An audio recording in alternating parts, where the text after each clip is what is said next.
He's seen it on The Simpsons.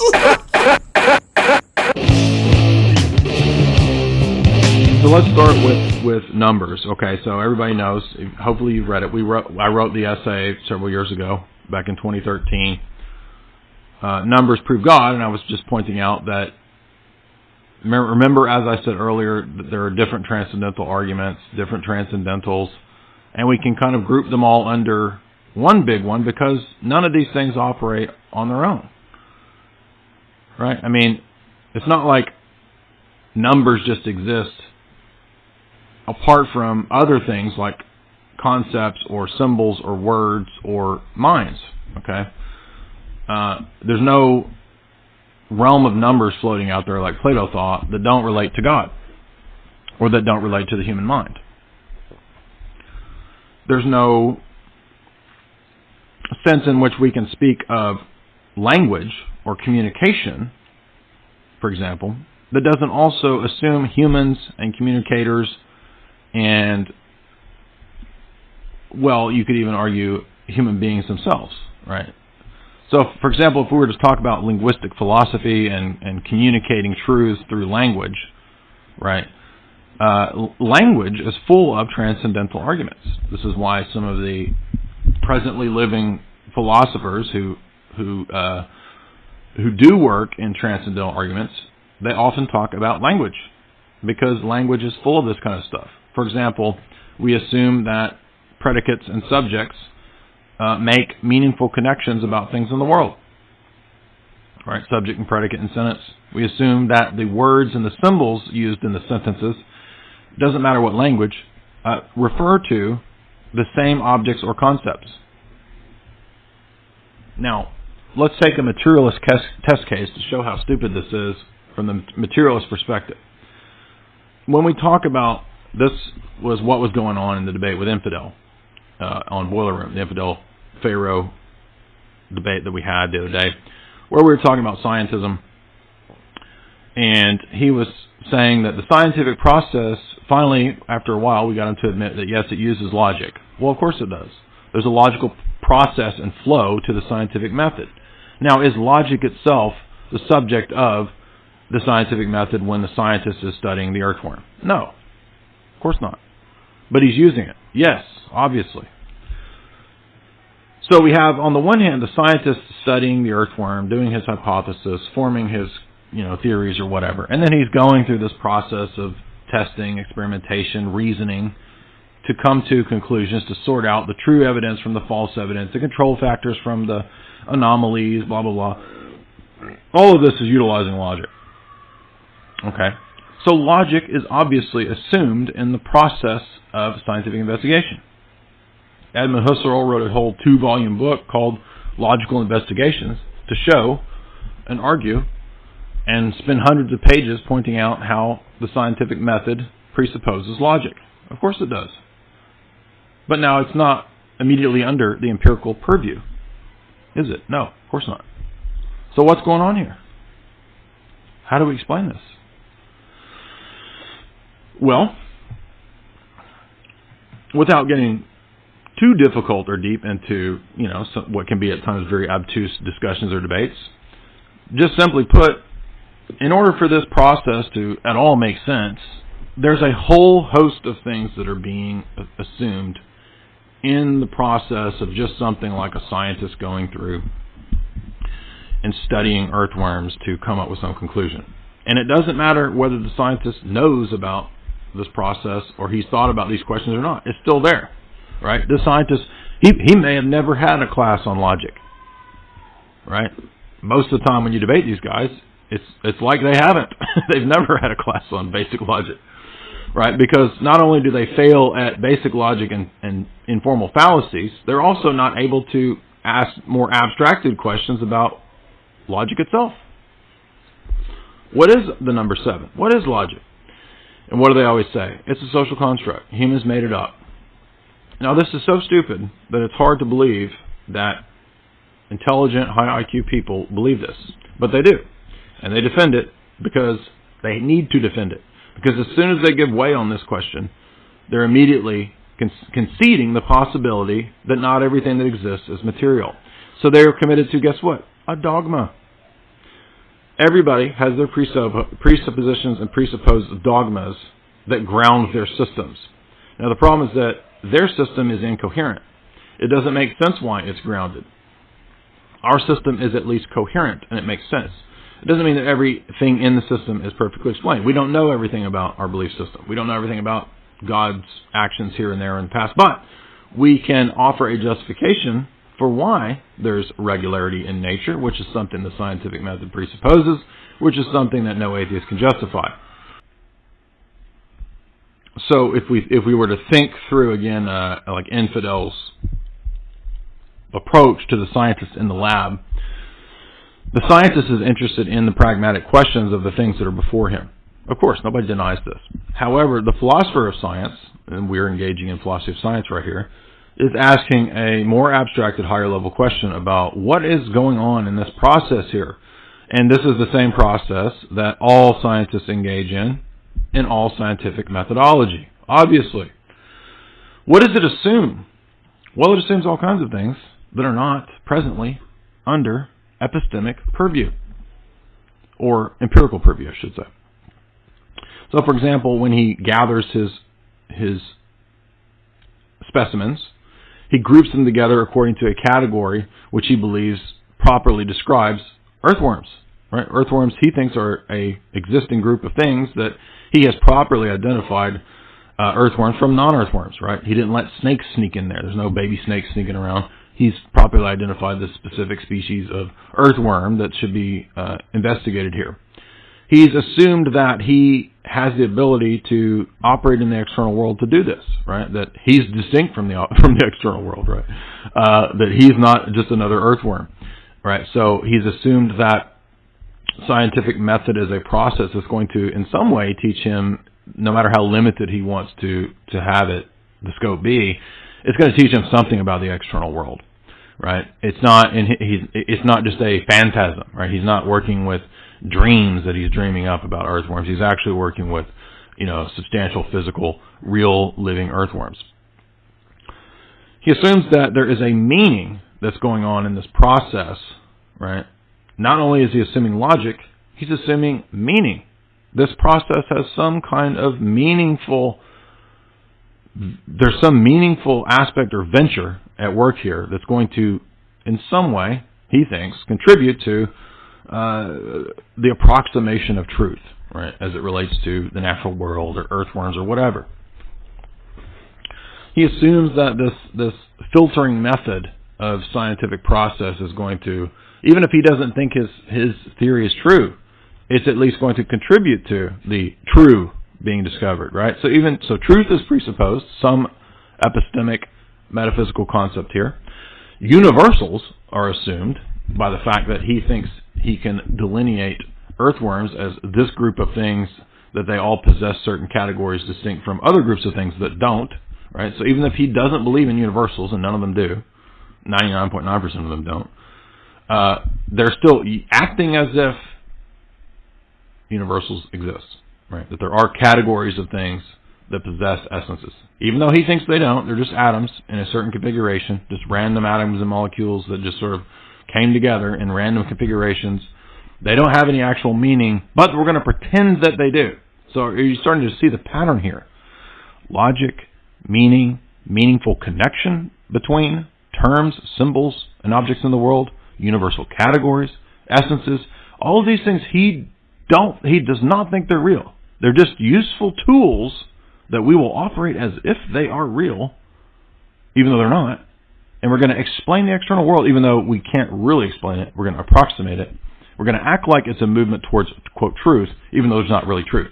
Are you starting to see the point here? He acts like a theist. He assumes all these things he can't empirically justify in the midst of this methodology, and he doesn't even know it. This is utterly devastating to his worldview, and that's why he has to cling to assumptions and dogmas that he can't prove, because it would be completely devastating if he were to admit them. It would destroy the entire materialistic assumption, right? Because from the very outset, it is completely self-contradictory. across the board. And that's not even all. We're not even done, right?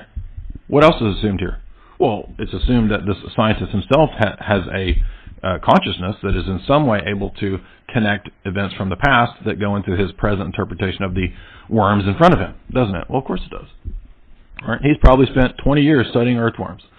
And his collected wisdom of 20 years of studying earthworms, he thinks informs his present interpretation of the earthworms. And it does. Of course it does. But it does so because the world is not like he says it is. So let's get this key point here, because this is what you're going to see in every debate with an atheist or a non-believing zealot. We'll call them the non-believing zealots. They have a fundamental contradiction between ultimate irrationality and ultimate rationality. This is crucial. Every debate will show this. Every discussion, every atheist will demonstrate the same tension within themselves. Because on the one hand, they need order and meaning and reason and rationality and logic and large-scale meaning to operate out there in the external world on a cosmic scale. They need it. They act like it exists. But they also have to turn around and deny it. That is the fundamental, contradictory, self-destroying, presuppositional critique of all atheistic, materialistic, unbelieving worldviews. They all have the same pattern problem. Obviously, because there are a limited number of options for them to take. And once they take one of the two roads, right, so if we start with talking about how do we know about the world, metaphysics, right, any of these categories of philosophy, they're already boxing themselves in by assuming things, number one, that are universal, right? They'll assume universally that matter is the only thing that exists, okay? This is a metaphysical assumption. They don't even know that, but they assume it, right? And they'll say, well, yeah, how else could there? Well, there's nothing else. How can we know? What else could we know? Well, here's this entity sitting here talking to me as if he is a person, a being, right, that has rights and is extremely arrogant and prideful about his life, and he thinks that, you know, if somebody wrongs him, if somebody steals his hot pocket, you know, he's furious and he's gonna, you know, attack them on their YouTube profile or whatever, right? So they act like they're a being with dignity, a being with will, a being with meaning, with existence. And yet, at the same time, they have to confess, according to their worldview, as we saw in the example of the atheists at the debate earlier that I was telling the story from when I was like 20, everything's meaningless. Now, this came up to Neil deGrasse Tyson, and I mentioned it in my Neil deGrasse Tyson essay. If you haven't read that, go read that. It's a great critique of scientism. That Neil deGrasse Tyson knows this, and he's asked this all the time. Well, not all the time, but he's been asked this many times, and he says, well, this is why we don't believe, philosophy doesn't matter anymore. Who cares? Philosophy doesn't matter anymore. Now, wait a minute. Logic is in the domain of philosophy, and everybody knows this. Okay, nobody denies this. And every atheist, every materialist thinks that they are the masters of logic. Right? Logic and reason are on their side. They're the masters of logic and reason. And yet, Neil deGrasse Tyson tells us that philosophy no longer matters. It's been discarded due to the power and magic of the scientific method. Now, this is just foolishness. It's completely absurd. And by the way, I'm glad that everything has been coming out the way it has with not just alternative media or Russiagate or any of that stuff, but are you starting to see the pattern here of everything from the establishment is completely nonsensical? It is completely contradictory. I mean, why is it, for example, that every establishment person, let's say, take Neil deGrasse Tyson, just as a perfect example, this pop scientism propagandist. Now, if he was really interested in the scientific method, wouldn't there at least be one area of, you know, big hot button issues where maybe he takes a divergent opinion? But he doesn't, does he? Whether it's vaccines, whether it's 9/11, whether it's anything. He's completely establishment across the board. Now, what does that suggest? That suggests that science and the realm of science does not actually operate on neutrality like it claims. And if we read Kuhn, we realize this.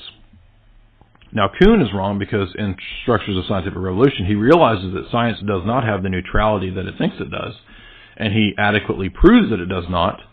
But then he thinks, well, there's just no answer, right? Because he doesn't understand transcendental arguments. He doesn't realize the way to solve this problem of paradigms is to compare paradigms for coherence. Now, none of the atheists are prepared to do this. The materialists, because they don't know this stuff. They don't study philosophy. They don't even take basic logic. And they sure as heck don't take advanced logic or meta logic, right? They're completely lost. Right? That's why when I start asking those questions, they have no idea what I'm talking about. Not because of big words, but because they've never thought about it. They never thought about the question of, well, how does a law of logic actually function? What is a law of logic? What is the number 7?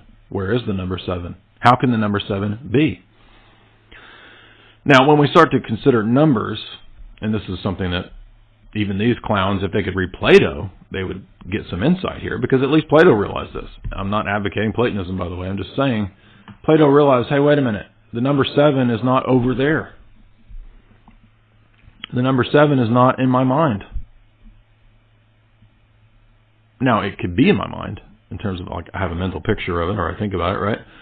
But if I stop thinking about it, or if I erase the number 7, all these clowns, they think that it literally isn't, it's not there anymore. But let's stop and think about this, because there are all kinds of things that, even if we get more complex than the number 7, if we think about something like pi, or if we think about something like a Mandelbrot fractal or a set, those things aren't in your mind. Now, you can have a loose idea of what a Mandelbrot set is, but you cannot picture in your mind a Mandelbrot set, because they're infinite and they keep going on and on and on.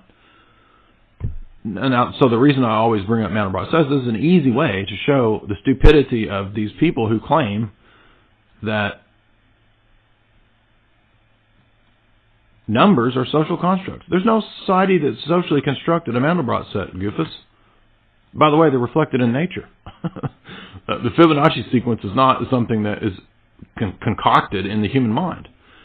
Fractals and Mandelbrot sets are not concocted in the human mind, because they can't even be contained in the human mind.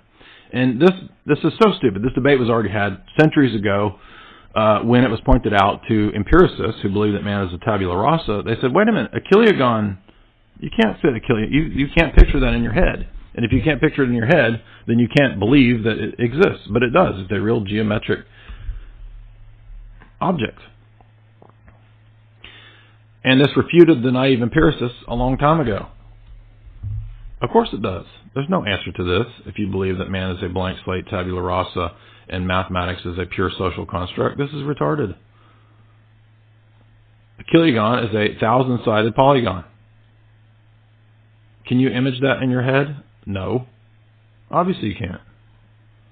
So mathematical entities are not human constructs, and they're not solely contained in chemical reactions in the head. This is utterly stupid. And these things do relate to reality, by the way.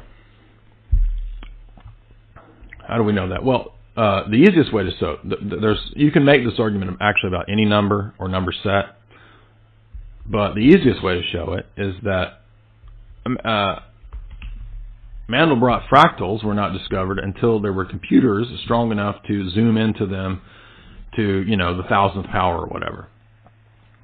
And they just keep repeating, and they just keep, they're like landscapes that you can surf and discover, bro. And they just keep going, and you zoom in forever and ever and ever and ever, and it never ends.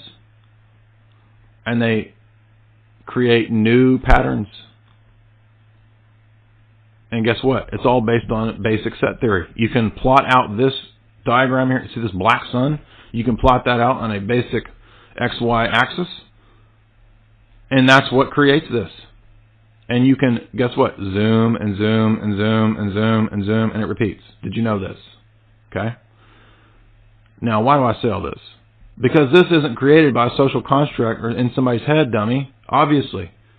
It's obvious. And we could not see this until really advanced computers were able to zoom into this power. So a Mandelbrot set is just one example of a mathematical entity or object that is real, that is not a social construct. It is reflected in nature. Just look up the talk. There's countless talks on YouTube about people showing Mandelbrot fractals in nature. Mandelbrot himself noticed them in nature, by the way. They show different levels of infinity. By the way, there are different types of infinity. There are many infinities. There's not just one infinity, as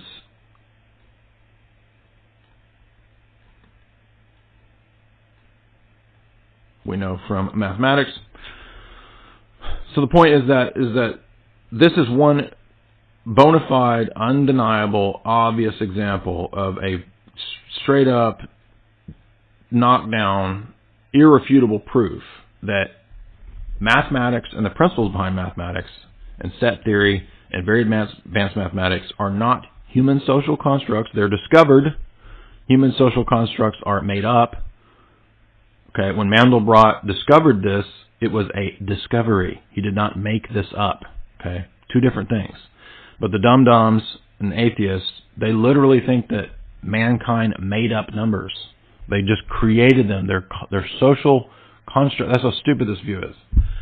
No, this is not a social construct, dummy. Does this look like a social construct to you?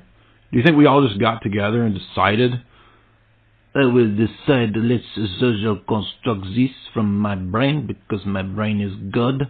I will social construct this Mandelbrot set out of my head? No.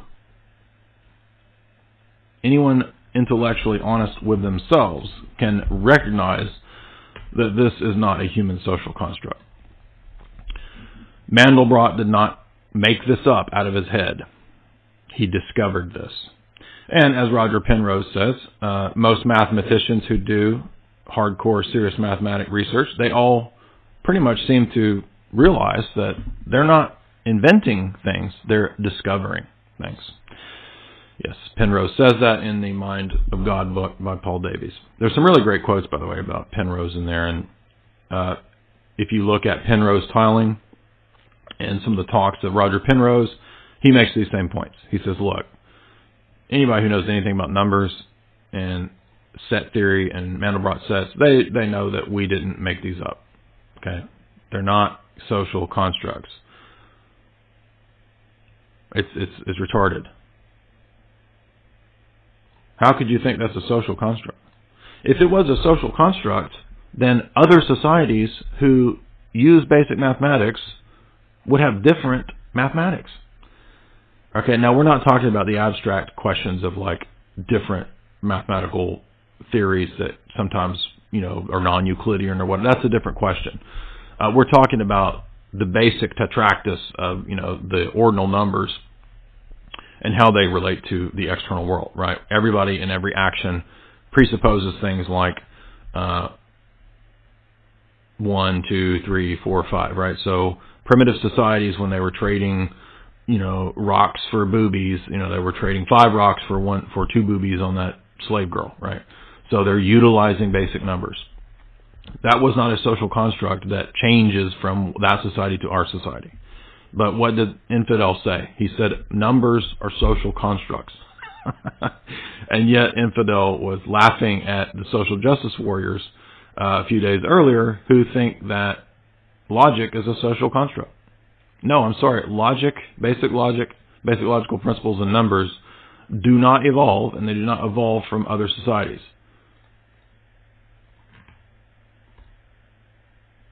The ancient idols had 2 boobies, just like today's idols have 2 boobies on them.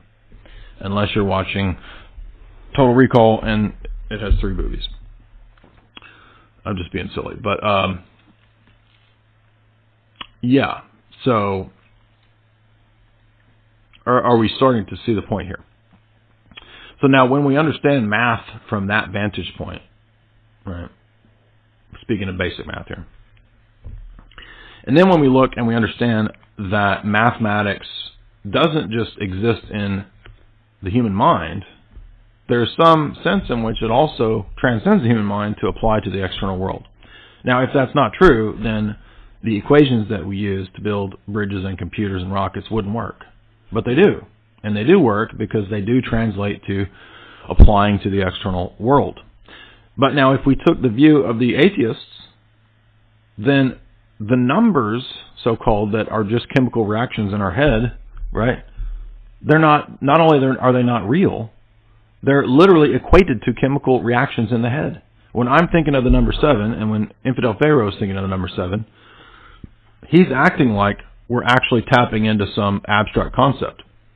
But he then has to turn around and deny it by saying there's no such thing as those that exist outside the head. And because he's a materialist, he literally has to say that numbers are absolutely equivalent to the chemical reactions in our brains. That is so stupid. Because his chemical reactions are not mine. But he's assuming that we're talking about the same thing, the number 7. But the reactions in his head are not mine. So they're not the same. This is how absurd atheism is. Why is it that absurd? Because it can't allow anything to challenge its dogma of materialism. If it allows there to be immaterial, invariant, abstract, non-physical concepts or entities, it starts to have problems. It starts to break down. Because then it starts to lose its foundational dogma, which it thinks undercuts everything, right? That all there is the physical. All there is matter. Matter in motion, right? Evolution or whatever. That's all there is.